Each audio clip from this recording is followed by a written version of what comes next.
everyone, and welcome to Grip Lock, Foundation Disc Golf's weekly podcast. It feels good to be back. Finally, Trevor and I are back together. 2 weeks of us being apart. Don't worry, Connor's going to be on this show as well. He's, well, he might have just cut to himself, depending on what he did in his editing. But before we get into the show too much, if you're listening here on YouTube, if you wouldn't mind, go ahead and subscribing and leave us a comment down below, just letting us know that you're here. And then if you're listening over on Apple Podcasts, I'd really appreciate it if you left us a review. I'm going to go ahead and actually read a review from I Am That Archer 01. Left us a 5-star review and said, I have fallen in love with disc golf in the past year. These guys helped fuel that for me. I never liked podcasts before, but these guys make it seem like they are having a conversation with me in my earbuds. If I'm listening in my car, I literally shout out interjections that I would say if I was sitting at the table with them. Hunter, Trevor, and even the man with the quickest fingers in Virginia, Connor. You all have a very good show. Thank you. So, you know, I really love reading those reviews. That's something I'm probably going to start doing almost every week, just bringing up a review. So if you want a chance to be featured on the show, go ahead and leave us a review. It doesn't have to be a 5-star. You know, you can leave us a 1-star and tell us that we suck and we're ugly. Does Spotify not do reviews? I've never seen a review on Spotify, no. What are they doing? I don't know. I mean, if there is, I don't think we have any. Maybe it's because Spotify, I don't know if Apple does this, but I know Spotify for sure pays people to specifically be on Spotify, so maybe they're protecting their paid personalities. Maybe, yeah. It's just weak, but anyways. I don't know. The second thing before we get into the show is, Connor. Yes. I want to address an opinion you made on the podcast last week. Oh, gosh. So, Trevor, it was during the Hot Cakes segment. I don't remember what it was actually called. I just remember that part. Hot cross buns. Hot cross bun segment, which, first off, genius segment. Secondly, Really? Okay. I really liked it. Connor, during it, you were talking about, like, the scoring. Do you remember your opinion on scores? Yeah, I said that I don't have a strong enough opinion on this. Don't you back down. You better... Don't sit on a fence. Okay. You said an opinion. I said that I don't necessarily care about scores as a total. I just care about them related to other players. So you don't care how far under par someone is. You just care.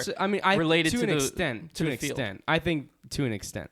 But Well, like to whenever, what extent? What do you mean by what that? well, I mean, like extent? if everybody's shooting +5, that's not any fun. Oh, you're but- like on the other Oh, you're end on of the spectrum. other end. I think it's a great bit of fun if everybody's shooting +5.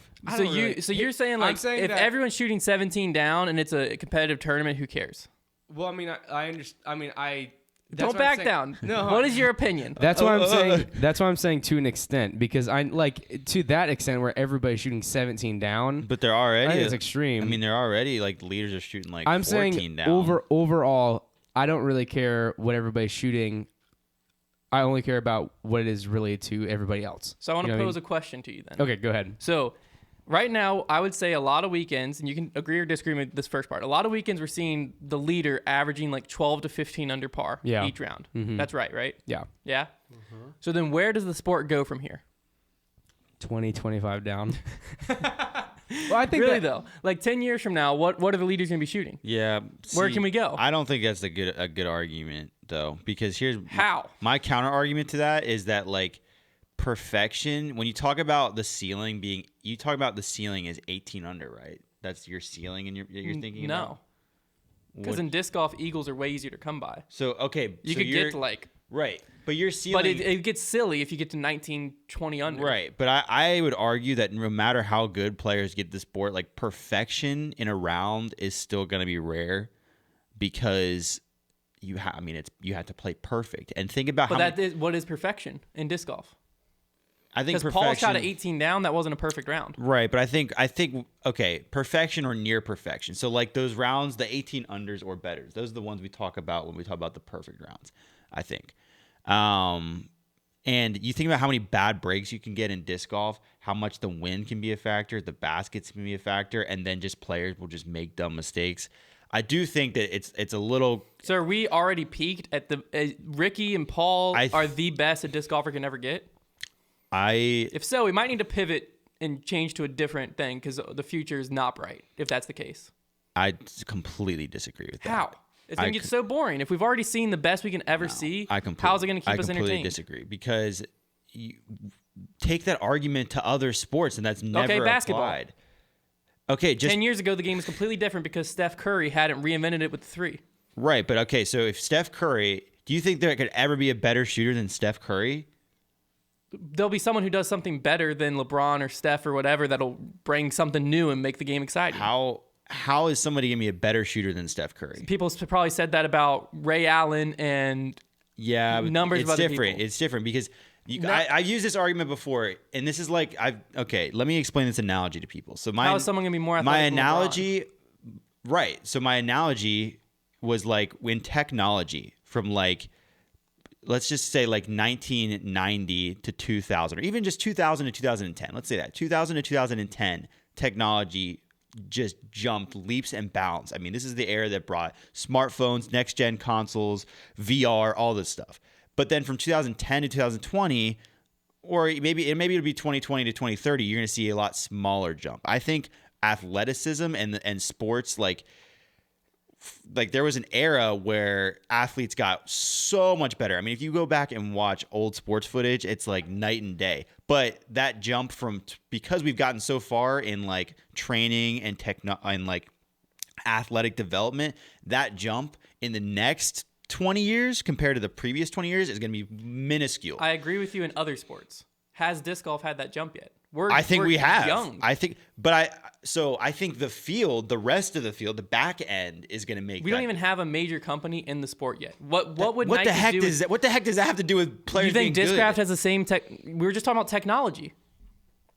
Yeah, but okay. So do you think Discraft has access to the same technology as Nike? Disc technology is a heck of a lot different than like if you're comparing it to golf, which it sounds like you're comparing it to like ball golf, then it's a whole lot different. There's a lot more to it.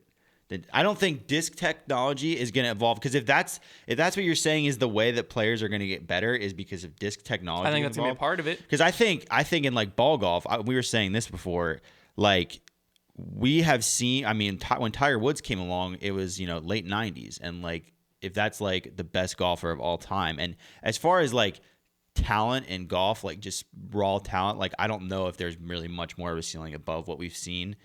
But technology in golf improved, and that's why scores got better and they had to change the courses.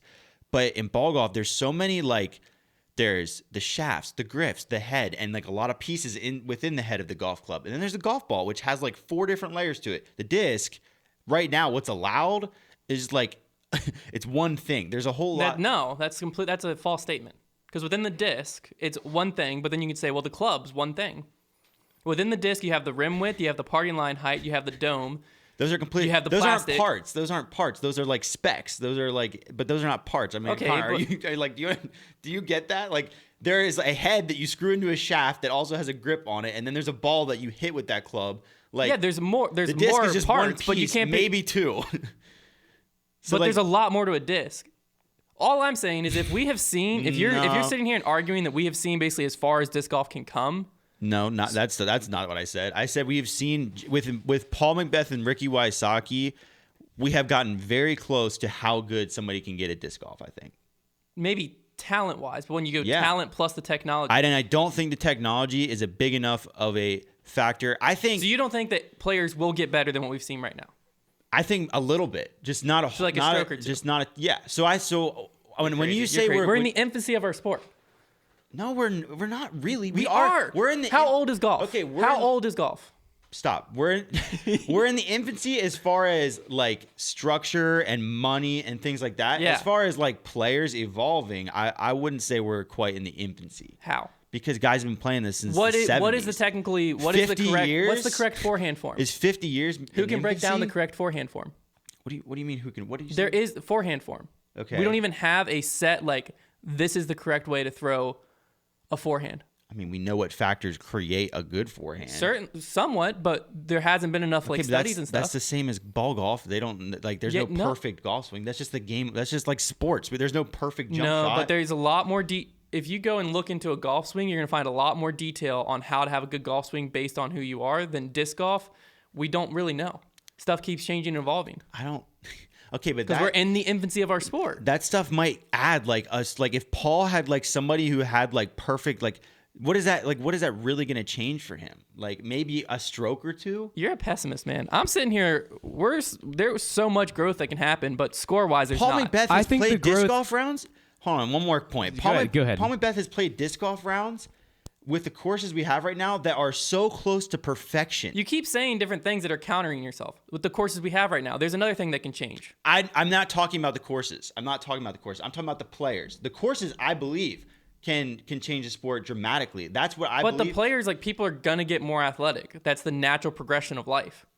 That's why LeBron is so much more athletic than But I'm saying Paul has already played near perfect rounds. So, like, if that player, perfect played by Paul and perfect played by a guy who's better than Paul, is still just the same thing. Like, how does it look any different? They both played a perfect round. I think everything will keep evolving and changing. So a perfect round 10 years from now will be way more impressive than a perfect round right now. Well, okay, so I do think the place for the ceiling in the sport to go is for the courses to get harder. For, like, if you're gonna change the, like, if you think, like, guys are shooting too low, that's what I think the change. That's what my whole argument is the issue. We're already 15 down. Where do we go from here? Yeah, but if the score doesn't matter, I think if 15, 16 unders right now don't matter, that's not a problem. Where do we go? I think right now that's not as prevalent as an issue as the fact that those low scores are more of a problem for scoring separation, in my opinion. Because I don't like seeing guys have to play perfect to win. I mean, I agree with that. That's my whole thing was, your argument was the low scores are a problem because our ceiling has been met. Well, I've already said the low scores are a problem because of scoring separation. Okay, but that's only a short term. think the whole, like, ceiling argument is not super relevant right now, because I think 10 years from now, guys will still be shooting on these same courses. Guys will still be shooting, like, the same scores. That might kill our sport. No. Yes. 14. How many times can I watch someone go to the exact same course and shoot the exact same round? What do you mean? You just said 10 years from now, people are going to be shooting the same scores at the same courses. And in ball golf, they've been doing it for 100 years. But there's little minute changes that change up everything. A lot of courses haven't changed that much. But scores have somewhat.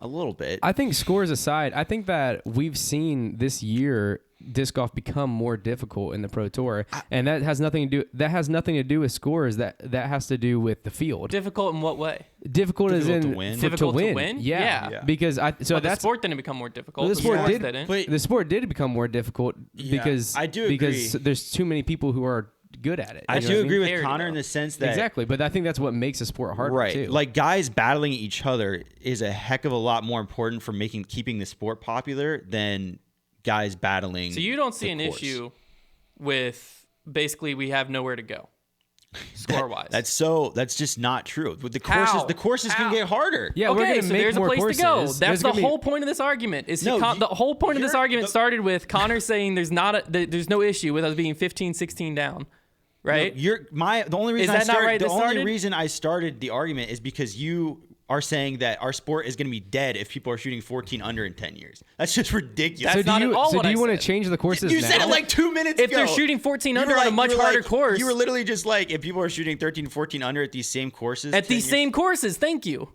Okay. The courses get harder and they shoot 14 down. Perfect. That's what I want. 13, 14 under at the same courses it's not a If sport people- killing issue. Yes, it would If be. they were shooting like 17, 18 Imagine under at our as same the whole courses. field gets better, okay? Yeah. And 15 under right now is the hot round. The Yeah. whole field gets better. Yeah. Where do we go? Everyone's going to be shooting closer and closer. The scoring separation is going to get worse. There's going to be 35 people tied for the lead. I just don't think that's going to happen.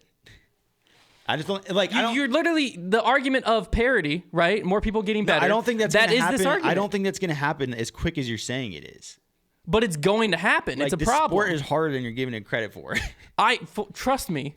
You've seen me play. I understand that. All I'm saying is players are going to keep getting better. Even if let's say the ceiling hasn't met. Paul's as good as it going to. There's going to be more players that are going to get to that ceiling. That's what I was just saying. So if the courses are still where right now you can shoot 14 under, there's going to be 15 people tied for the lead after round one or within one stroke of the lead. So do you think change the courses that exist now, or do you think as we create more courses make them harder? Both. Okay. First thing is make the basket smaller. That's Why the what heck you have we want? not done that? Is to make Yeah, the basket smaller? On the Pro Tour. That's gonna really hurt my feelings. On the Pro Tour. Are you playing on the Pro Tour? Oh, well, just on the Pro Tour? Just on the Pro Tour. I never advocate for changes at Peaksview Park where the beginners get into the sport and they're going to have to hit putts on a small basket. That's a tough one though, because that's unlike anything that any sport's really done, is like having something in the sport that's just like the NBA 3-point line. But it's different. That's like making the basket smaller, though. It's not the same as a 3-point line. That's like that argument would be like changing where the edge of the circle is. I think that should happen too. Okay, but like I'm saying, like making the basket smaller is like the basket, other than the disc, is like the key part of the game. Well, and the now issue it's is you'd different have for to the look pros. way back in sports. Like right now, the sports have all developed so much. Because I think years from now, if we start with the Pro Tour right now, as more courses go in, people are going to want smaller baskets. So eventually, the standard would probably be smaller baskets. Okay. But you can't just be like, okay, every single course to be a PDGA legal course has to rip up their baskets and cost. That would kill the sport immediately. Yeah. Well, I guess you would need a separate rule set. Although, didn't the PDGA wasn't there an event that used marksman baskets once? Mm-hmm. And they're technically PDGA approved baskets. I'm pretty sure. It's weird. Or it might have been an X tier. So I where guess they like would just have to get it approved. I don't know. I just regardless, I think it's an issue. I think this whole thing. You agree it's an issue how low scores are. I don't like how low scores are. I never have. I just think. I guess what got me fired up is that like the presumption that like players and technology is going to get so drastically better. I never said drastically. Well, it would have to. We're talking 3 strokes per round, and we're at 18 under on some of these events. I think 3 strokes. I think that's harder to attain than you think it is. I don't. I think it is because I mean, like, we are talking 'cause perfection at 18 under, but 3 strokes now we're going 15 to 18. What makes those 3 strokes happen? I don't know, little incremental, like how much farther you're throwing, how much more accurate you can putt.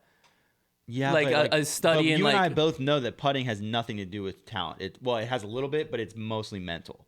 Yeah, but you don't know what like as this good would as be like anybody's having gonna get at putting. This would be like having a conversation in golf when they're hitting with wooden shafts, and you're just like, there's nothing we can do to get better. And then 2 years later, some technology comes out, and you're like, oh, they can flex now. Yeah, but like you putting, don't know what'll come out. The putting argument though, like in ball golf especially, like putting has also always been just hit the ball on the line that you choose. And disc golf putting has always been just toss the disc on the line that you choose and know where to throw it. And it's just always hard. But players consistently get better at it. A little bit, but the best players in the world still miss 2-foot putts because they're nervous. Like I have never once seen Ricky miss a 2 or Paul or any. No, not disc golf, ball golf is what I was talking about. I was gonna say that'd be more 2-foot putt. I'm like, dude, they're dropping it in. That translates to like 20-foot putt. That translates to like 20-foot putt. But yeah, I don't think those strokes are as easy to get as you think. Like those guys. When did I ever say the word easy?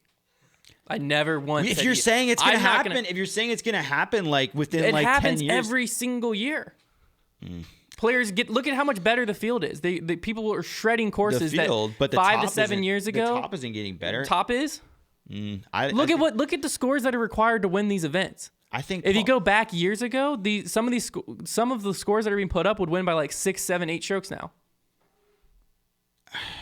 I just don't know, man. I think the winner from like I just don't know 4 years ago, 5 years ago, 6 years ago is coming in like second place. Agree to disagree on this, whatever it is.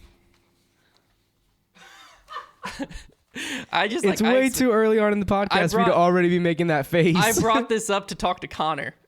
And then I just assumed you would agree with this. We literally talked about this like yesterday or the day before, and we started arguing about it.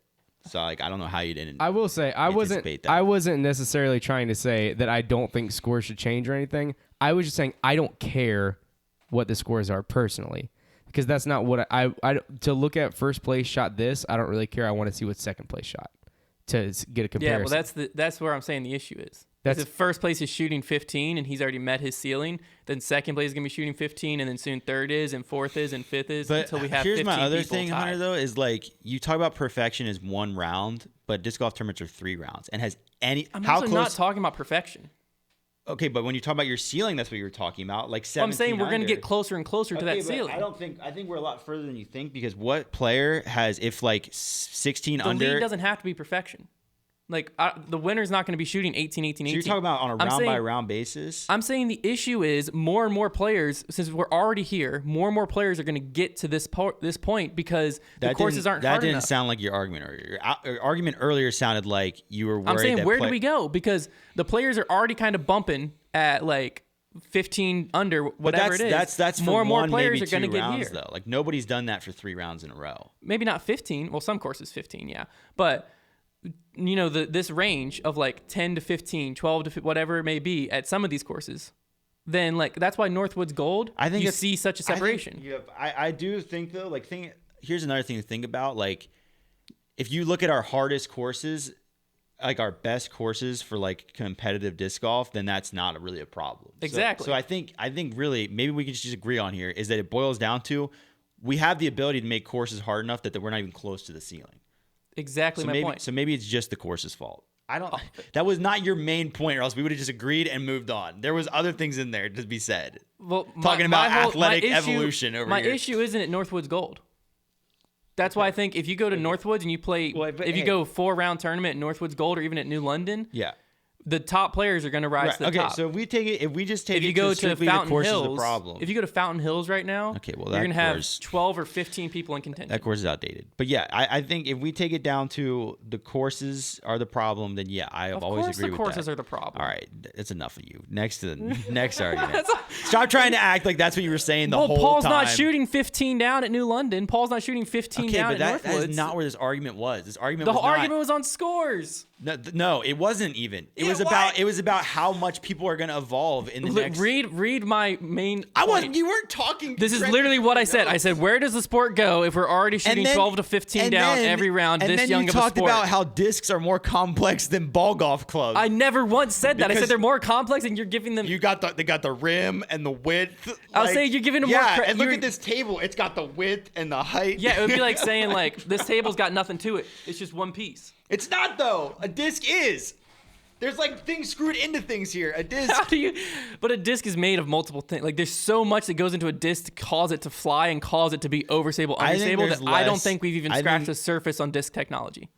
Maybe not. Weight distribution. There's so much that goes into a disc and how it flies. You sound like a sales rep for Penrose right now. I'm just saying it's not like it's not like it's as simple as we've got a circular thing, we throw it and it works. You literally take I don't know, man. Discs have looked the same for a long time. They haven't, though. I mean, how old are a lot of our popular molds? A lot of the popular, but even the exactly the ones that people use. No, the Thunderbird, the Onyx, the Zoo. Well, I'll ignore the Discraft new molds that Paul just. Yeah, because they all are. They all look like the Thunderbird. Okay, but the Thunderbird is a wider T-bird. That wasn't revolutionary, and the T-bird is an ancient mold. Then why didn't they do it earlier? Okay, it might have been a good idea, but it doesn't mean it was we changed the game. We made the rim a little bit wider so it's a faster. There's nothing that crazy about that. There just then isn't. You go create a disc. I mean, if it's so easy, if it's that easy, you go make a faster destroyer that flies. Here's how people create discs these days, or it seems like it anyways. They take a mold they already like and change it a little. If I knew how to make a disc, I could take a mold I like and change it a little. There's certain things that haven't been done or are being messed with that will come out and be like, oh, shoot. Like what? Plastics is a huge one. Yeah, but I think we've barely scratched the surface of plastics. Everyone's using the same plastic. I agree that plastic is plastic is the next place that disc technology will change, but I don't know how much. Maybe it'll affect disc flight a little. But I think durability and grip is more so what it'll affect. There's something to be said about not necessarily the overmold technology, but what happens when you have an overmold disc. The weight distribution to the rim. We've seen but it. They literally, I mean, people have been quoted saying it goes 1 to 3% further. I'm not talking about farther. I'm talking about the flight it can accomplish. The slow flips, if the later flips. If it were that much more drastic, then everybody would be throwing it. I don't think so because it just has such a bad name. That a lot of people are literally laughing at it. I don't know, man. When if you actually throw it, you're like, frick, there's something here. And I think once you accomplish that without there being an overmold, so it's not as gimmicky looking, that's something. I don't think overmold is going to be the difference between people. I never said. Okay, I'm done. You're putting so many words in my mouth. We're going on to the first talking point of this podcast. Just keep digging yourself into holes, man. Dig dug over here. But I never said overmold is the future. I said you sounded like it, man. You were getting inspired. Is that what I sounded like back there, Connor? I saw the twinkle in your eyes as you started talking about. You saw that weight distribution, that late flip, man. It's different. It's different. But I said when we can figure out how to do that in a normal disc. So you're saying it's not normal? Overmold? No. Huh? All right. This past week, we had the Women's Global event, which takes place every other year. This guy's a joke. Zero journalistic integrity. What are you talking about? Takes place every other year. It was postponed from last year to this year. I mean, was that an hour? Basically, women go head-to-head with players at local courses and also against women worldwide on a global leaderboard to determine who wins the weekend. Worldwide points work by taking the round ratings from the 2 round and averaging them together to see where you stand on the leaderboard. First off, I didn't hear a lot of people talking about this. No. It's cool, though. It's pretty sick. Yeah. I don't know why, which I loved. Like, obviously, the idea for the women's is to have, like, women-only events, and then you're competing with all these other people so that, you know, I think they broke the record with 3,230 players, which is up over 1,000 players from the last one that happened in 2018. I think this would be sick to see in juniors as well, because the whole point of this is to, like, grow a certain demographic of the event. Yeah. I think this would be sick to have, like, a juniors global event. Yeah, that's cool. And do, like, a similar thing. Regardless, anyways, there was 99 events this year, one shy of 100. Valerie Jenkins took down FPO. Yeah, you heard me. Valerie Jenkins. Heck yeah. Took down FPO with a 956. Colleen Thompson came in second with a 953. And Tiara Cargile came in third with a 950. I also don't know why this takes place every other year.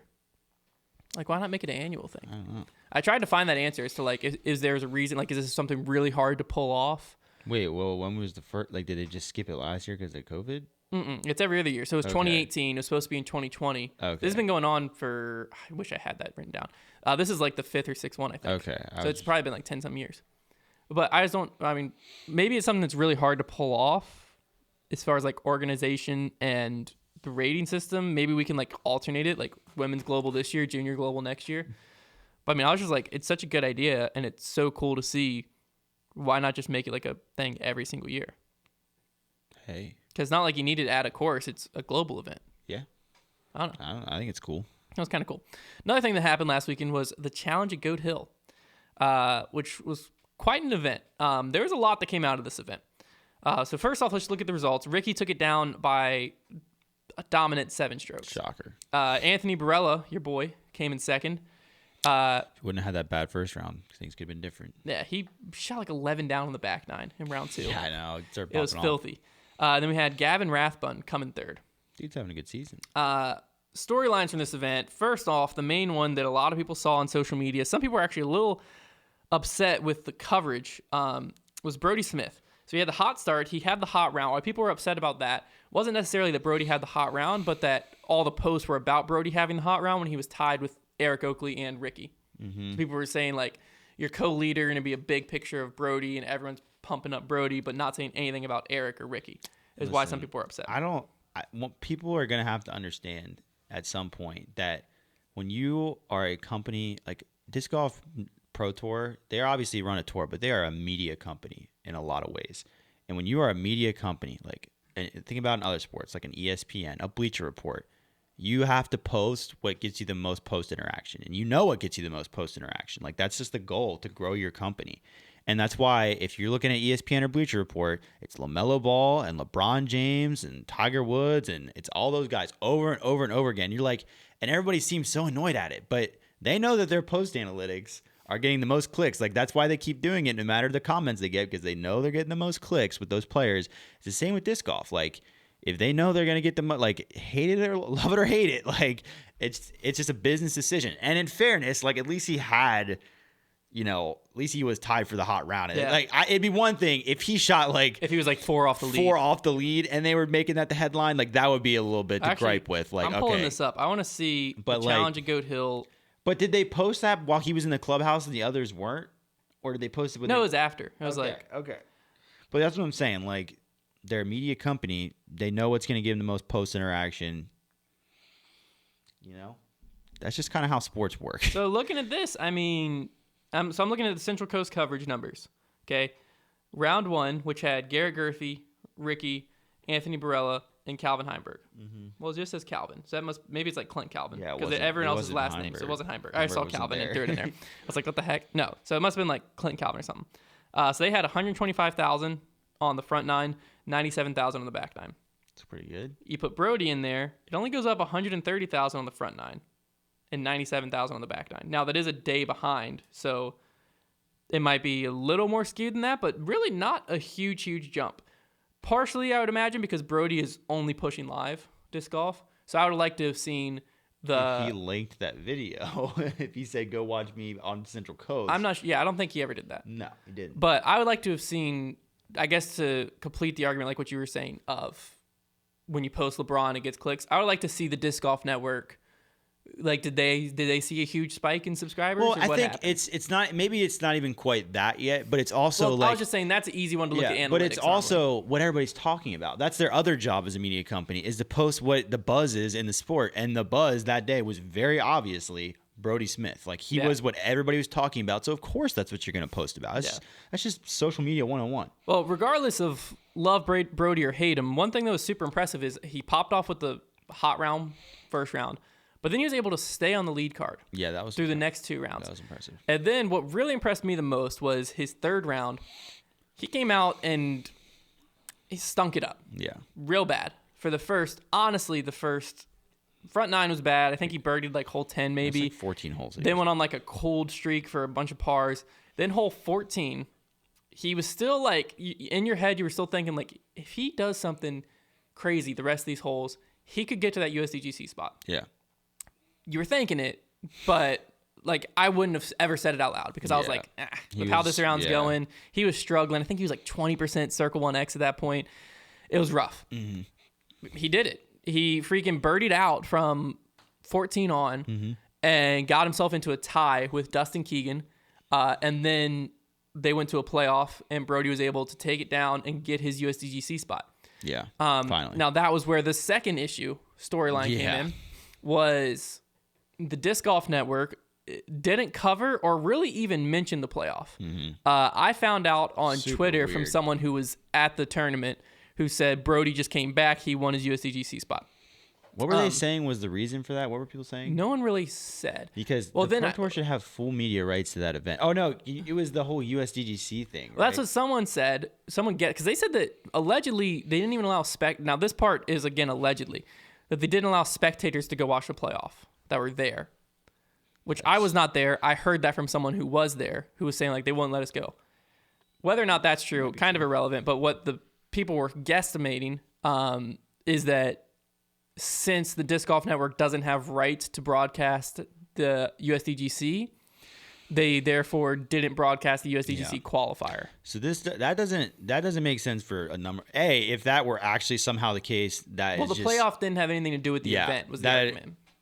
I mean, that's just tyranny from Innova or whoever if that's somehow the case. But Disc Golf Pro Tour should have had every right to everything that was going on there. And number 2, they have in the past already kind of told Innova to shove it when Innova tries to enforce their like not fair media rights on them. So I'm really shocked that it didn't get filmed. I wonder. My biggest wonder is like, did they just not realize it was going on? Like, because the commentators mentioned it, and Brody I think even said that like they announced, Ricky as the winner, and then in like the next breath said there's going to be a playoff between Justin Keegan. Yeah, and Brody was upset at that because he's like, the event's over. Like the playoff means a lot to me personally, to Brody. He's like, but it doesn't mean anything to the event. The event's done. So Brody's argument was even, and this is on the Nick and Matt show if you want to watch his full interview, he even said the Disc Golf Network shouldn't have broadcasted my playoff. He's like, I'm glad they didn't. He's like, because it was kind of like, it's a storyline, but it's not really, and the FPO was going on. Now, what he didn't realize is the FPO was on a big backup while his playoff was going on. It would have been great to see some extra golf. Yeah, But I see his point. He's basically saying the event's done. Right. This in the grand scheme of the event, Goat Hill means nothing. I'm in 8th place. This means nothing. It's over.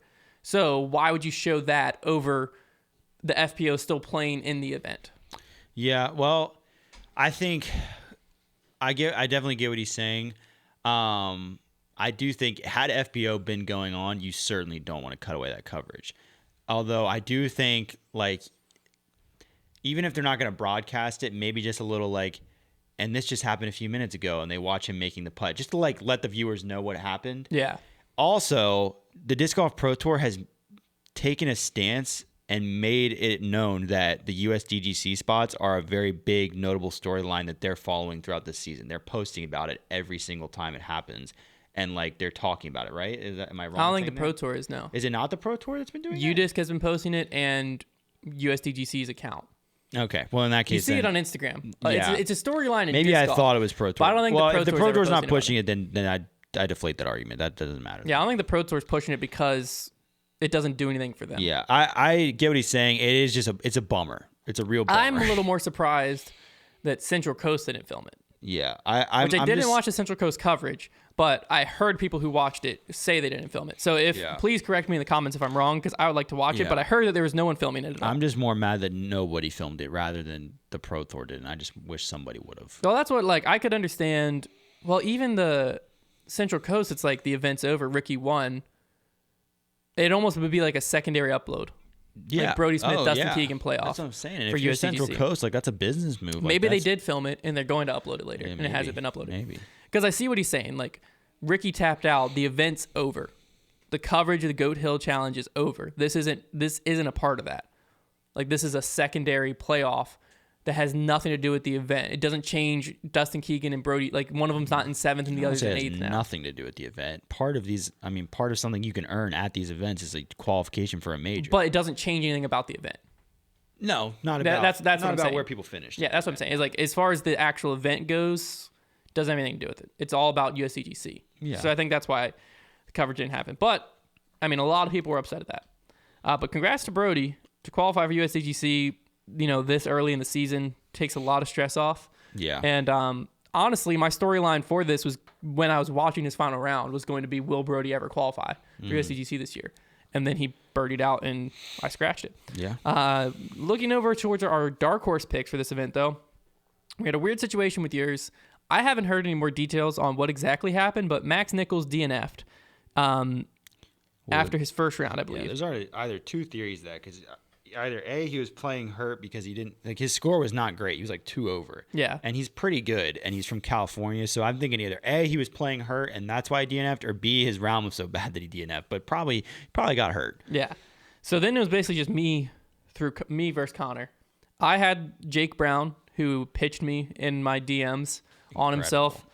He played decent, but I lost. So I already got Connor his coffee. But props to Jake. He had some pressure on him. He played pretty well. He played better. Very low rated compared to what you usually pick. Yeah. So what I would expect him to have done, he did better. But I mean, you lost it for me, man. Come on. don't pitch yourself. You're gonna lose it for me. You got something to say, Connor? Have I won the most out of anybody? Absolutely. I've only won one. I don't think you've ever lost. I've never lost. Yeah, no. so either Connor or Trevor or I have lost every time. So if anybody's playing a Pro Tour event and they want to win, all you have to do is DM me and I'll pick you and you'll win. Apparently. Oh, so you think you're you got the power? Yeah, I've got the power. Okay, wow. The other FPO, there's only like 1 or 2 storylines beyond the results here. We had Lisa Fakis taking it down, Owen Scoggins coming in second, and then we had Holland Hanley and Jessica Weeks coming in third. But one thing that I looked into a little bit more, because this was brought up on the Nick and Matt show, but Nick said he didn't want to talk about it because he didn't have any details. He just kind of overheard that it might have happened, was golfers, regular golfers, ball golfers, whatever you want to call them, being on the course during FPO's first round. So the Goat Hill was on a golf course. Yeah. Allegedly, during the first round, there were some golfers playing. So I just tweeted and said, does anyone have any details on this? Bad look for the Pro Tour. AJ Risley, he was one of the course designers. I believe his dad might have been the TD. He responded to me on Twitter and said there were ball golfers on the course the same time on Friday. They were a part of a league of course employees. I saw one hole where they intersected, but there wasn't much of an interaction between the groups. I think FPO were on hole 8 at the time. Doesn't sound like a super big deal. Sounds like a non-issue. Yeah. Ella Hansen, who was on that card, said, I was a part of that card. Two groups of golfers, one we were on hole 8 and one on 15, just playing through us / across us without any awareness. Bad look for Pro Tour. So I'm not sure what. So big deal. I don't have a ton of details as to what exactly happened, so I don't really want to talk about it much, but that's all the details I have, what I just read. Well, so AJ makes it sound like, it's just deal. League of course employees, so it sounds like the course was still shut down. It was just course employees. They went out. They intersected. Yeah. Not much interaction. If you're the Pro Tour and you're running an event on a ball golf course, you need to make sure there's zero golfers. Well, I think part of it, a lot of people in the comments were talking about it being rented out. I would imagine the course was rented out, or at least there's some type of agreement. But one thing you have to remember too is to rent out a golf course for any number of days, 3 or 4 days, is a lot of money. Yeah, a whole lot of money. I agree. This is a Silver Series. Yeah. So there is a chance that it was more of an agreement between like the course Well, owners. then just don't run it there. Well, it's a Silver Series. It's Pro Tour's name's on it. But this isn't. It doesn't sound like it sounds like it was just course employees, which might have happened if you had it rented out. I mean, and they went out. I don't like. I agree. Like, it's not a good look. Yeah, I don't like the look of like these professional women playing in an event and they're focusing around and they've got to wait for a ball golf group to play through. Well, it doesn't say they had to wait for them to play through. They said they were playing across them with no awareness, and they played just playing through. I guess it does say playing through us / across us. Yeah, without any awareness. It's not good. It's not good. It's one thing that happens in just like some random PDG event, but as soon as you put your name on an event, if you're gonna host at a ball golf course or a public park or wherever it might be, you gotta like keep control. And I'm not sure where Nick had heard it or saw it. It might have. Well, no, day one didn't have any live coverage, so there was clearly something public about it because Nick had heard it. I didn't see anything until Nick saw it. It's probably just talk within the FPO players. It Possibly. Probably got around. Yeah. I don't know. It's definitely an interesting thing. But what I'm saying is I think if this was a pro tour, like full-on pro tour, like the OTB Open, that's not happening, period. Yeah, I mean, it's certain. I mean, you're probably right, but I think they need to carry that standard over. I agree, but I think that's kind of why we saw it. I think there's so many courses that aren't on ball golf courses that if you can't control that, then just don't use a ball golf course. Yeah, that's where in my head immediately what I said was like, oh well, maybe since it's a Silver Series, they didn't rent out the golf course because players also apparently had to pay to play practice rounds. But don't love that either. Again, like. You're gonna rent the golf course for a week for a Silver Series. That's what I'm saying. If that's becoming an issue for a pro tour event, even if it's a Silver Series, just go play at one of the billion courses in California that's nice and can host an event. I mean, I agree. I'm just saying, like, if I'm running a Silver Series, I'm not renting out Ivy Hill here for a week because that might be $40,000. You're going to a different course that isn't a ball golf course. Well, yeah, I'm running it at New London. Yeah, but I'm just saying, like, if I was just the TD, if I'm not the pro tour, I'm just the TD, I'm like, heck no. Like, there goes all my added cash and then some. I'm going to go take a loan out so I can run this event.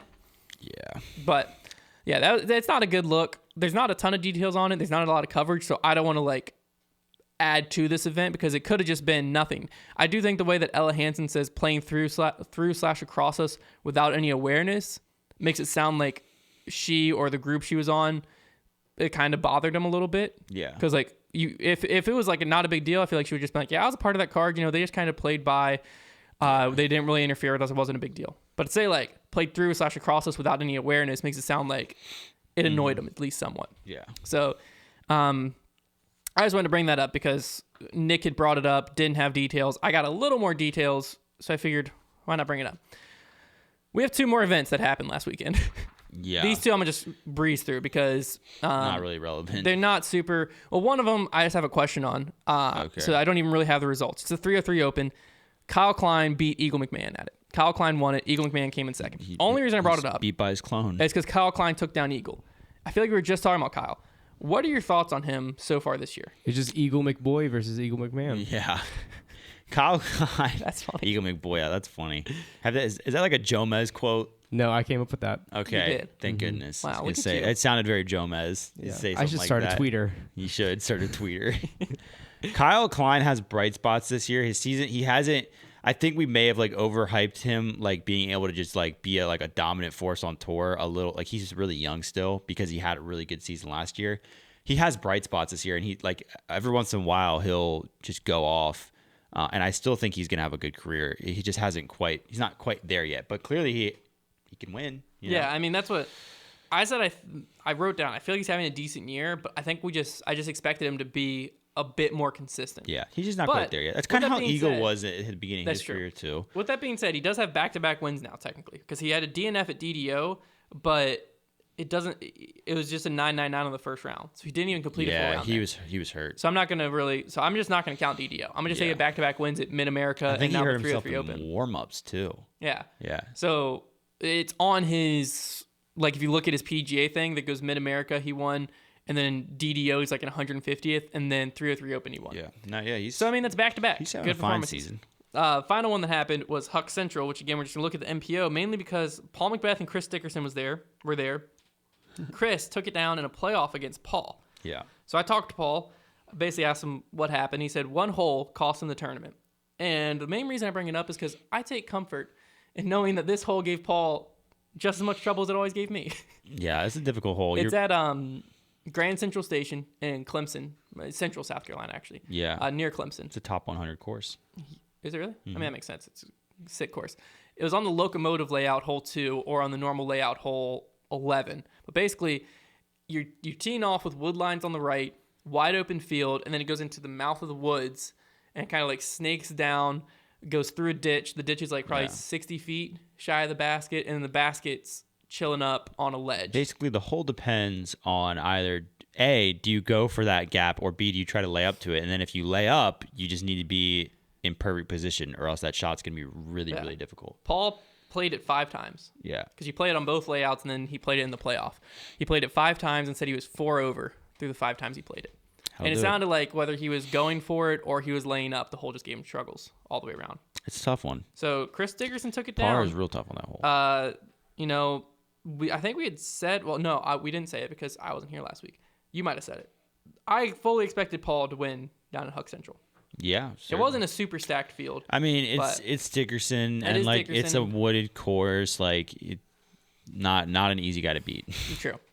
All right, it's time to hop into the fan favorite segment now that we're an hour into the show of Trevor's Trivia. What do you got for me this week? Well, we got a fun game this week. We're gonna do a little. It's like a little newlyweds game.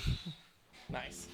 If you were wondering, Trevor and I are newlyweds. Yeah. So this game is. I mean, if you're watching, there'll be a semi-visual aspect to this, but we'll make sure to read it out loud. So if you're listening, you can keep up. But basically, I have questions. Now, typically, the newlywed questions are found by a third party, but I made sure to pick questions that I don't know the answer to on Hunter's regard, so that it's fair. So let me give you your signs here. Oh, we have signs. Well, we should flip them and read. Yeah, well, that's what I said. Ouch. Come on. That's what I said. So basically what I'm going to do is read off a question, and you're going to write at the top, you'll write your answer to the question for you personally. So if I said, what's your favorite color? Or if I said, what's your co-host's favorite color? You'd write down your favorite color. So that's what I'm going to compare my answer to. And then you're going to write what you think my favorite color is. So we can compare. We're answering both ways. It's going to go both ways. So I got to write 2 things on here. Yeah, it's going to go both ways. So the first question. I think I got the rules. Remember, it doesn't really matter answer which. Both. Well, I can see what you're writing. Well, I'm going to hold it up.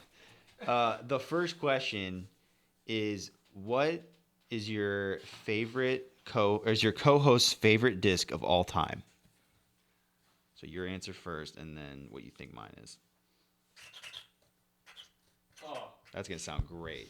Oh, that sound is awful. I'll try to get away from that.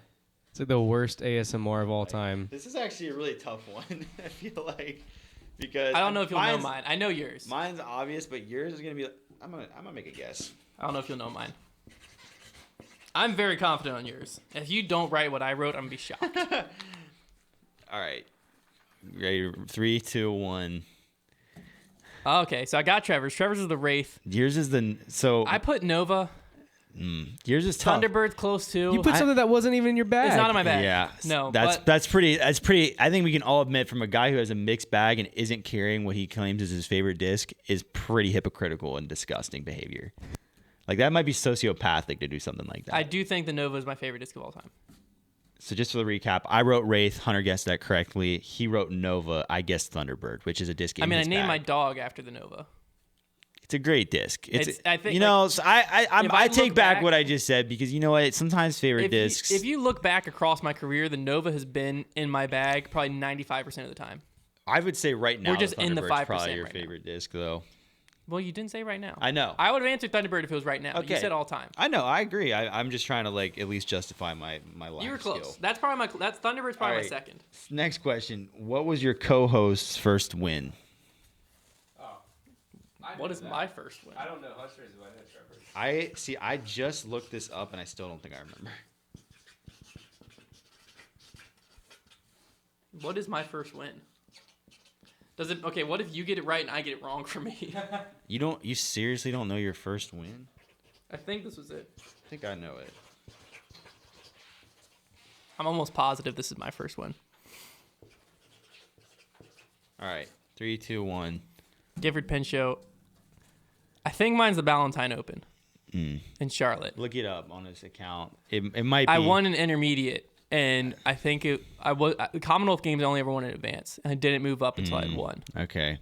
Yeah, my win was. But I don't know if it was my first win. It's my most memorable. My win was the Gifford Pinchot Classic. I knew that. My only win, my first tournament I ever played in juniors. I'm pretty sure the Valentine Open was my first one. I guess Commonwealth Games. And I think I might be wrong. Yeah, I couldn't Commonwealth remember. Games I think was my second win. I think it also was, yeah. I don't know if I ever, but I wrote down all your wins like last week. The Valentine Open's where that bowling ball trophy came from. I don't think I even wrote that down. Maybe I missed it. It was an intermediate win. I don't know. What have you seen over there, Connor? Who's right? This guy doesn't even know himself. I just found your account. 77807, man. Tatted on me till I die. I thought about making that a question just because I know your PDJ number for some reason. I don't know yours. I know you wouldn't. I don't expect you to. I literally know mine and Paul's. You're so cool, dude. I only know Paul's because the PDJ used to not have. I've heard it so many times. I don't know if they've heard it. I've told you. You used to have to search by PDJ number to find. You a name. used to. Now you Career don't. wins. Now they prioritize player Connor, ranking. where's his win at? Okay, It was like 20. it's the Valentine Open. Okay. Commonwealth was second. Okay, I think that was second. All right. Next, third question. Fastest fingers on YouTube. That's right. No, it's fastest fingers in Virginia. Fastest fingers in Virginia. Which isn't as good, I guess. It's not as good. No. Next one. This is a little non-disc golf related question. I threw one in there. It's what is your co-host's favorite food?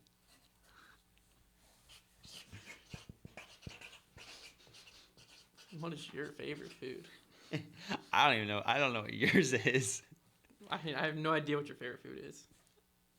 Just take a guess. If you think about it, you could definitely make an educated guess. Like, there is definitely foods that I get excited about. You get excited about a lot of foods, Trevor. I'm not sure that I know what your favorite food is at all. You should. Really? Okay, I'll give you a hint. Yeah. I'll give you a hint. You give me a hint. Okay. Don't let me see yours. Yeah. You tilted it down. I didn't read it. Okay, when we used to stream, I craved it every single time we turned a video game on. Without fail. Okay. And I would talk about it on the stream every time. I see. That's crazy because I think I remember what you're talking about, but I'm not positive. Okay, what's your hint? Oh yeah, no, I know what you're talking about. And that was actually what I was gonna guess, but I was thinking to myself, surely that isn't it. My hint is that. Let's think of a good hint. I have eaten it at the office many times. Oh. It's like a treat. It's a treat? Yeah. I don't know. I might know it. I mean, surely that gave it away. I don't think it did. Okay. 3, 2, 1. I got donut. Donuts. Okay. That's my favorite food. Donuts and pizza. Oh, okay. Look at there. Donuts and pizza. We got them right. That's not what I was going to guess for either. What of were you. you going to guess? For Hunter, I was just going to say Chick-fil-A. That was my first thought, but then I did remember like pizza. No, see, like I can Chick-fil-A. I could eat pizza 3 meals a day, every single day, and not get sick of it. Yeah, Chick-fil-A. If I went 3 meals a day every day, yeah, no, that's I a would good get point. Sick, but I wouldn't get sick of That's it. a good point. Okay, gotcha. I'd be throwing up while I'm still eating. What were you pizza. going to say for me? For you, I was either going to say Bojangles or La Coretta. I do like Mexican food a lot. Well, the issue is Bojangles is like a new thing for me though. Like you got to remember, I didn't grow up with a Bojangles. Well, Yeah, part but it of doesn't it- take long for it to become your favorite, though. True. part of it though is like I didn't want to put Chick-fil-A down because that's not a food. It's not a food. Yeah, I want to be more. Because like I could have been specific. mac and cheese would have been a good one. Ooh, That no, probably yeah, my you're second. right. That's probably up there for me. All right, next one. What is your co-host's worst disc golf habit? As far as like a thing that they do in their like game, not like they like spin their disc and it annoys me. Like not like that.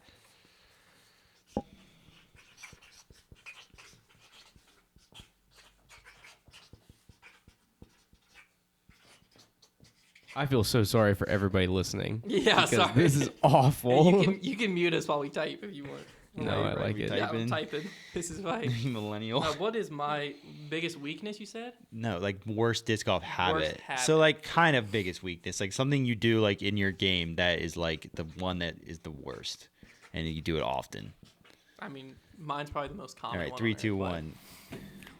I put your front foot sliding on your backhand, and No. I put missing short for mine. That's like way more specific. I mean, I put grip lock for you because you like your miss is right. It is. That's true. And then I had early release for mine because, and that's probably related to what you said, but when I release a disc early a lot. I just always think you're gonna like destroy your leg every time I watch you throw.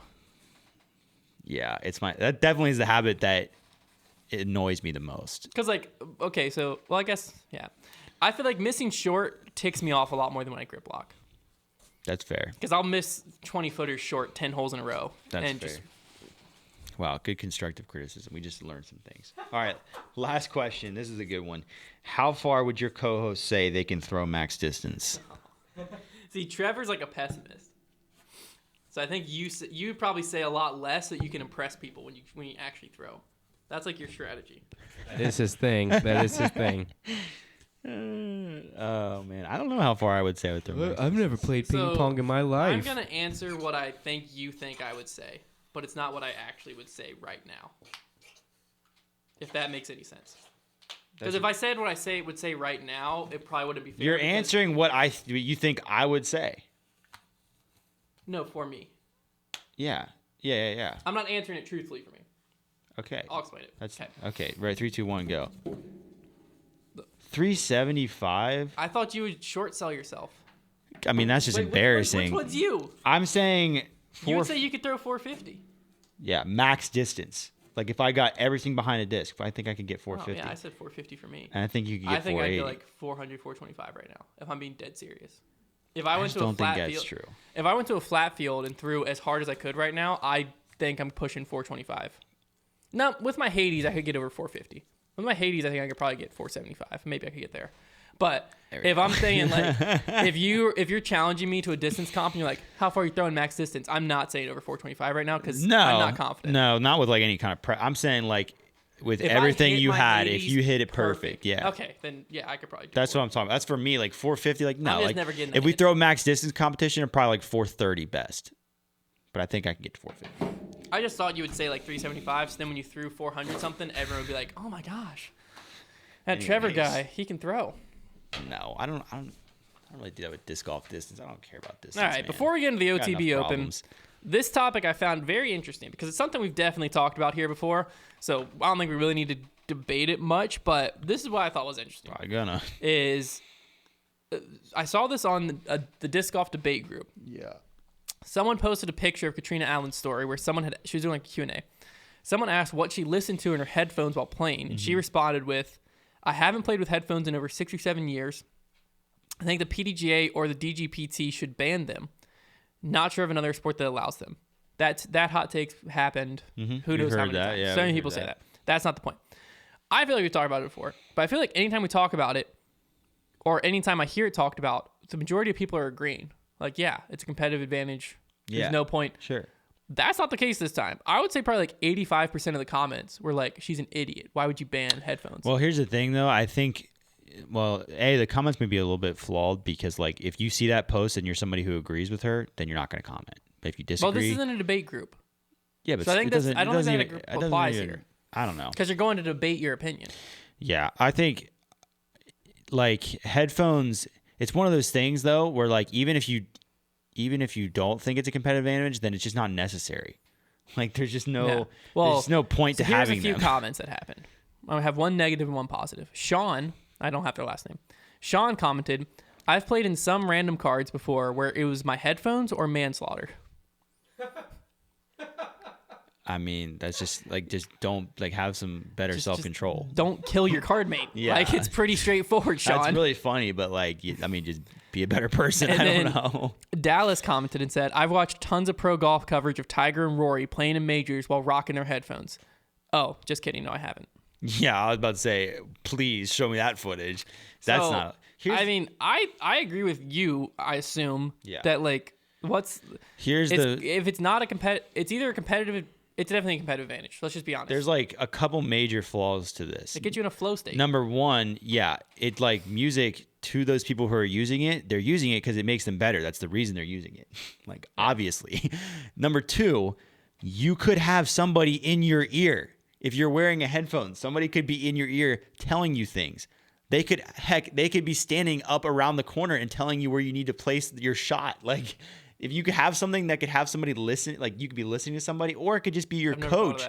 It could be your coach, like giving you advice after your last throw. I guess people would just say you're allowed to have caddies, but if someone's like up the fairway and it's like, hey man, the right side of the fairway is playing real slick today. Make sure you're going left. Or like there's a big puddle. Like there is a lot of implications for as soon as you can have a voice in your ear, even if you could say, well, that's not what they're doing. They can though. Yeah, how do you know? You have to just like cut the whole thing out, because if they can have a voice in their ear, that could be a huge advantage. And number three, if you have music in, it inhibits your ability to be a good card mate. Yeah, that's what I was gonna say. My 2 points is, number one, it improves your game.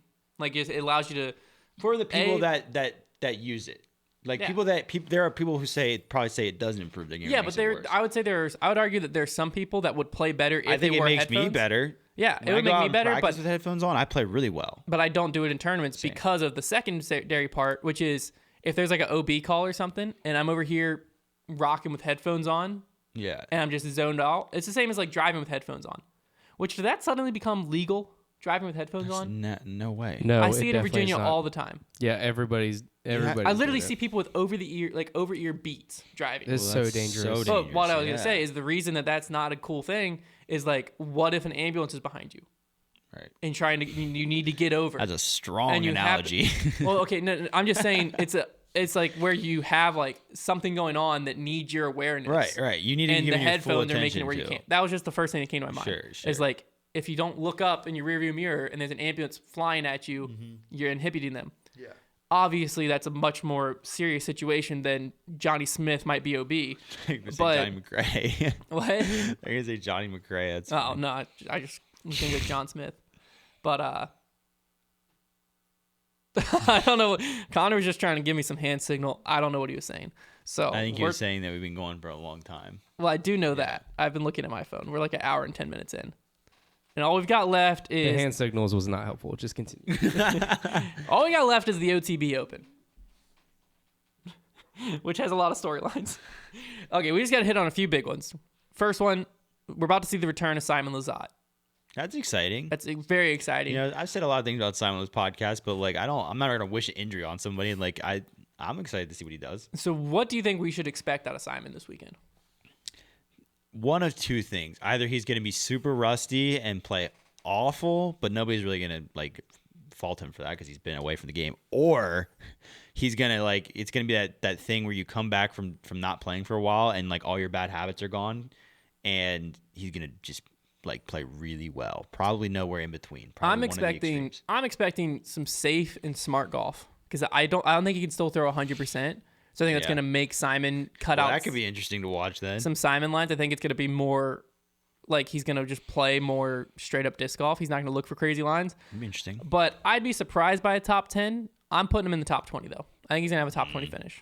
I would say it's more likely that he's like pretty far back, but that's nothing against him. No, he's been gone for a year and a half now. A year now? I'd have to. I mean, I just don't even remember like what Simon was doing before he got hurt, because he's been hurt for a long time. Yeah, he was playing hurt before then. So it's really tough to say what he could do. The other return we're about to see is Paige Pierce. Now that's really This is a really interesting one because I think there's a big point in Paige's season.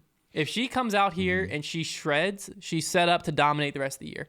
If she comes out here and she struggles, I don't know what to expect from Paige the rest of this year. I think this is a big story, like event for her season. I think this is a big point in her season. I think she's going to be excited to get back to competing, and just like ready to be back. I think hopefully she's had enough time to get her mental game back on track and get her mojo back. I would expect. I'm not going to say I expect her to win, but I would expect a top 3 finish. Yeah, I mean, it's Paige. It's hard to ever predict her outside of that. Getting a little easier. It is. As recent. One thing too that like last weekend we had the challenge at Goat Hill, which was at a golf course. This weekend OTB Open is going to be at a golf course. I saw more than a handful of posts just hating on the Challenge at Goat Hill course because it's a golf course and they got so bored with it. I'm very interested to see, since it's going to be back-to-back weeks of golf courses, how people are going to respond. If I remember this course from previous years, though, it's redesigned. Oh, okay. Yeah, I think they just redesigned it for this year. From what I've heard, I used to like it. From what I've heard, it's pretty hard. Yeah. Almost. Brody on the Nick and Matt show actually said he thinks it might be too hard because he thinks instead of it being pars mixed in with birdies, it might be pars mixed in with bogeys. Like he thinks that it might have went so far to where there's still not going to be scoring separation because of how hard it is. Whether or not that's true, I don't know. Well, that intrigues me a lot. I tried looking at some of the flyovers because they'd put them out. It's hard to tell from drone flyovers how hard holes actually are playing.